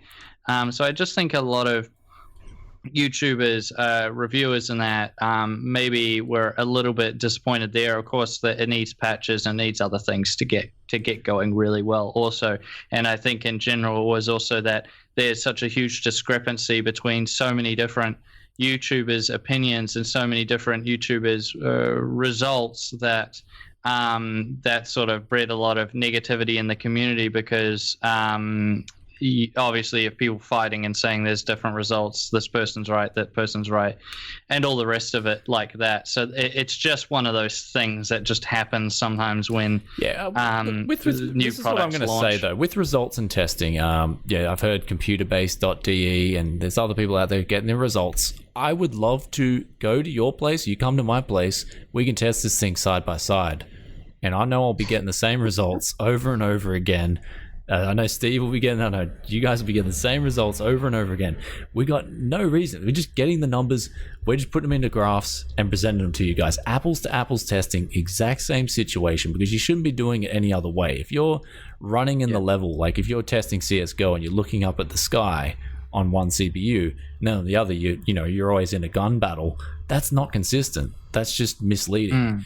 So when we do benchmarks, we really pride ourselves, even if there's not much going on in the background or whatever, even if there's not much going on in that level, you're always aiming to test the same thing against the same thing and then present your results. That's what a benchmark should be. You look at Cinebench, it's called a benchmark for a reason. It's testing the exact same test every single time.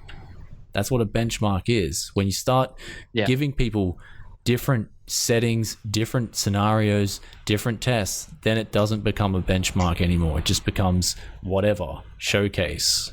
Well, so that's a separate issue to the original question. Yeah.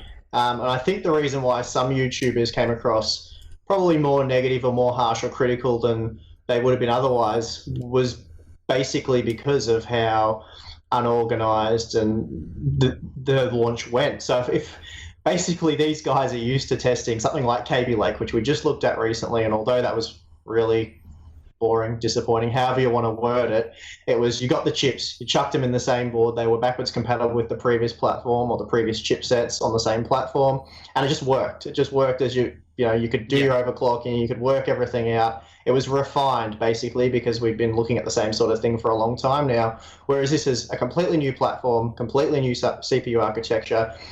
AMD say that the board partners only got their stuff last minute, which is why it's a hodgepodge, chucked together, dodgy sort of affair. And we got the first round of that. And it was like I said, I got mine Friday. I pretty much didn't sleep Friday night and got nowhere, but I was still really excited. It was such a case of mixed emotions for me, the whole Ryzen benchmarking. And then Saturday, I was on the phone to AMD all day. What's going on here? Then they sent new BIOS revisions, loaded them on. Oh, okay, this stuff's working now. And then you start testing, and all of a sudden you're like, what's with the results? You work out other things aren't working. That brought me to Sunday, much the same Sunday. Monday, I finally started to get somewhere. And because my channel, I've sort of built the reputation on accurate benchmarking, I'm stressing about these numbers. Like, I want them to be spot on. So it took a lot of effort to get that. So I think the guys that are used to just getting something like you did with KB Lake and it works weren't really impressed with having to go through all that to try and get valid numbers. Yeah, and so that's what I was saying in my review. I said the only thing I was disappointed with was the gaming numbers, and it wasn't because of the clock speeds. It was just because the IPC from productivity wasn't flowing through into gaming. That was the only thing. Yeah, it made no sense. Yeah, it made no sense, right? And so that's what we find out. Okay, they need to update the scheduler. They need to do this. They need to do that. BIOS revision, microcode update, this, that. So once you get those updates flowing through, that's when I want to do the retests. And then we'll see, okay. Yeah, and like Wendell was saying, it could even be like, well, it is a bigger issue with the CCXs, like it not managing them correctly with the workloads. So, exactly, right. And so we're going to hopefully see that in the next Windows update, which will be awesome. So, yeah, it would. It'd be great. We got a Ben Ol Nielsen donated 50, what's that, Norwegian krona. It says, you guys make me smile. Well, that's really good. Thanks, glad that you're having a good run. DJ Demo DJ donated another Swedish kroner. He said SEK equals kroner in Sweden. Smiley face best. Best hacks EU. Okay, thank you very much. This is because Wendell's on the show, man. Everybody loves Wendell. I had this comment on the channel. And someone was like, "Oh, Wendell's this, that." And so I just banned the guy instantly. I was like, "You can't do that. You just you can't go there. You just can't go there." Yeah, man. Yeah. And then we got a Wobringer Zero donated $10. Said, "First time checking the four of you out. Very good show today. Lots of mind vitamins. Shot the lot of you a channel sub. Thank you very much, and I hope you enjoy." All of our content, as you should know from my channel and Steve's channel and from Brian's channel, that the three of us had been testing the Ryzen CPUs together. So our results are very consistent with each other's, and we were chatting about everything together all these different settings and tweaks, and we've applied them all. Been there, done that. All those different so they are consistent, and we're multiple CPUs. We are running each tested multiple Ryzen CPUs, and so that's why we can give these quite consistent results to you guys. And I think from that's why we can also see where other results may look a bit funny, because we know from our own ones that we've all talked to each other about where the performance should be. when we're running a similar graphics card, the GTX 1080 and that. So that's cooking. Kind of back to the negativity question. It's not really that. It was because everything was so weird. I felt like that everybody in this whole sector scene, part of the industry, came together, and it was like, you're getting weird numbers, I'm getting weird numbers, you're getting weird numbers too. And it's true. It brought a lot of people together. And I think AMD really put a lot of work into testing all the scenarios. I don't think that they really considered the like 100 plus FPS scenario at all, because they've got answers, prepped answers for literally everything else. And I think that like the press kit, like the PR people, should immediately adopt my answer of, well, this is an 8-core platform. We're not really aiming for the 4-core market, because 4 cores is enough for gamers.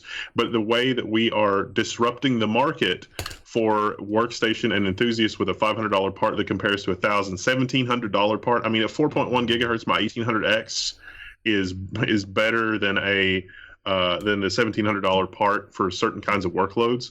And so the PR answer there needs to be, gamers demand a mature plug-and-play platform. This is a new chipset.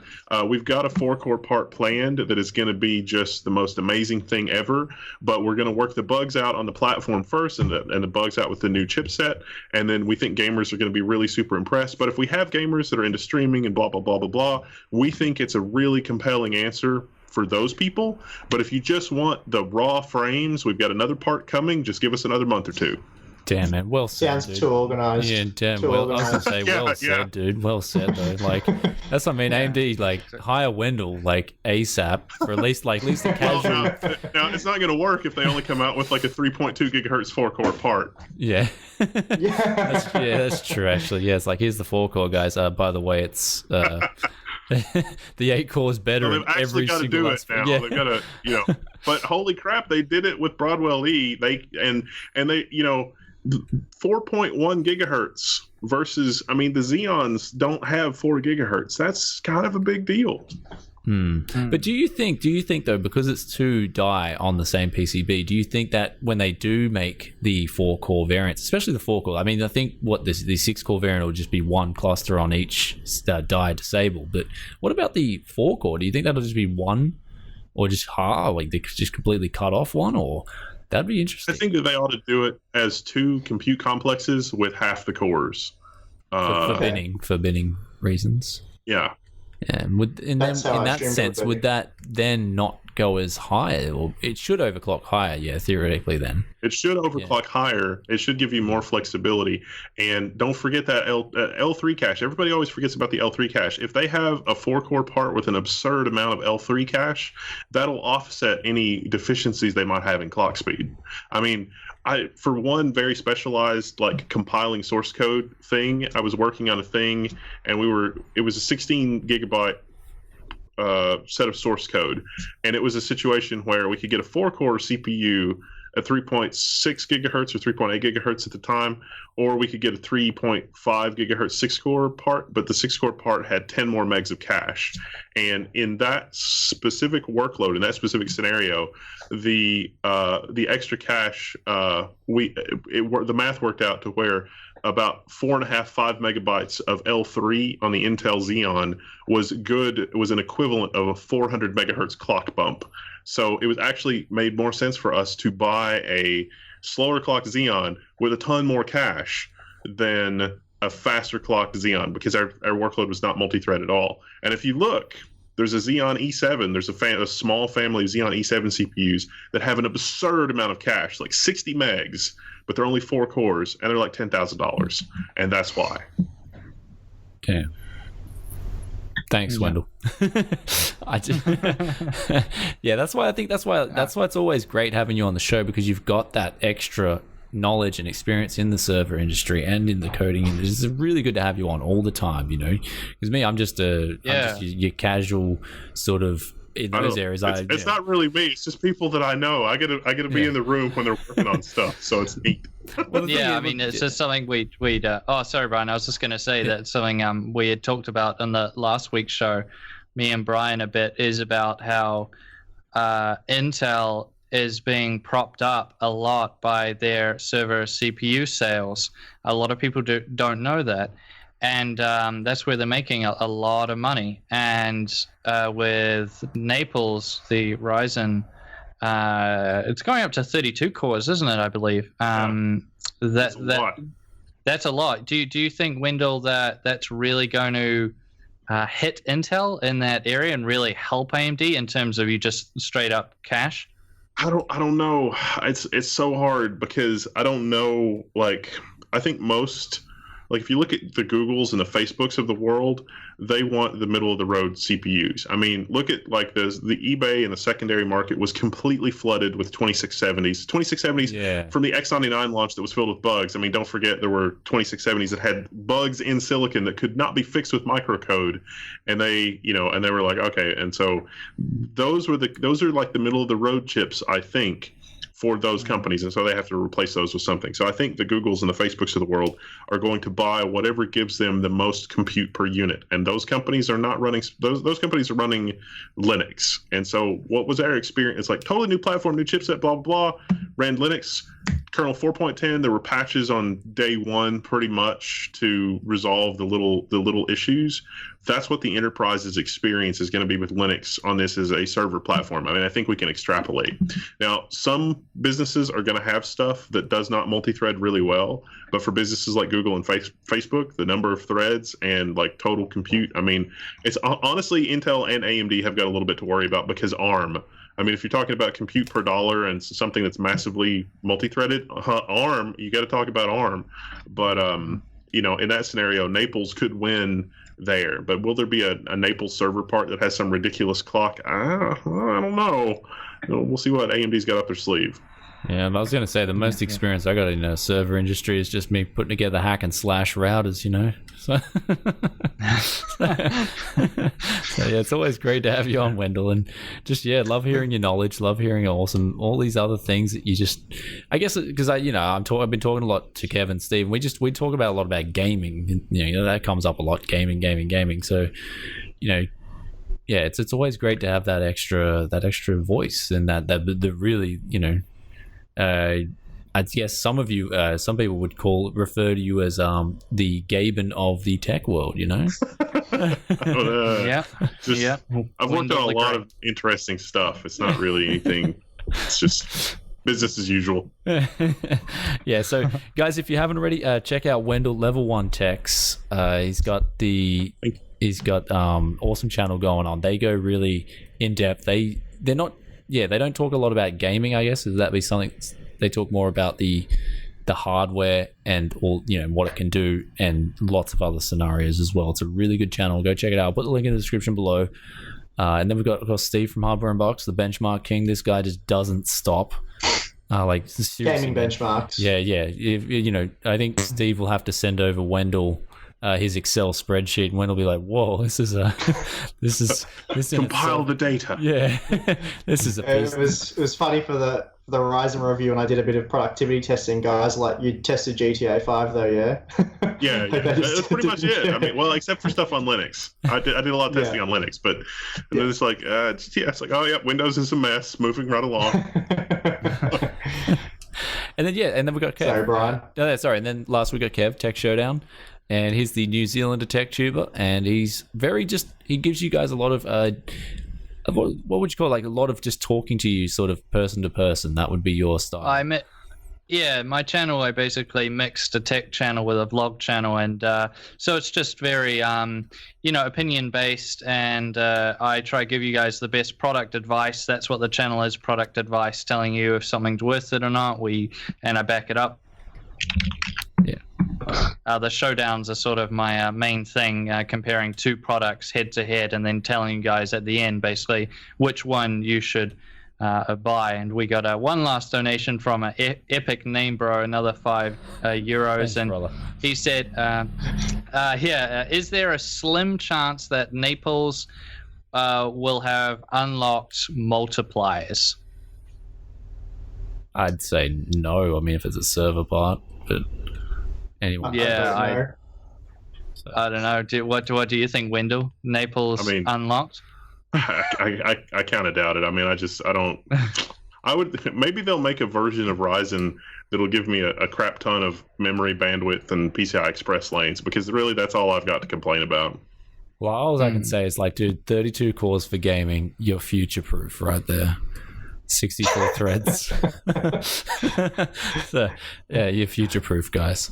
All right, so anyway, we shut down the stream. All the links will be in the description below. Thank you guys so much for coming on, and I will be splitting the donations. Thank you guys for donations. This is the first time I've enabled it, and it's actually been really good. So thanks for tuning in so much. We'll catch you guys next week. And, of course, we'll have Wendell and Steve back on when they are available and free.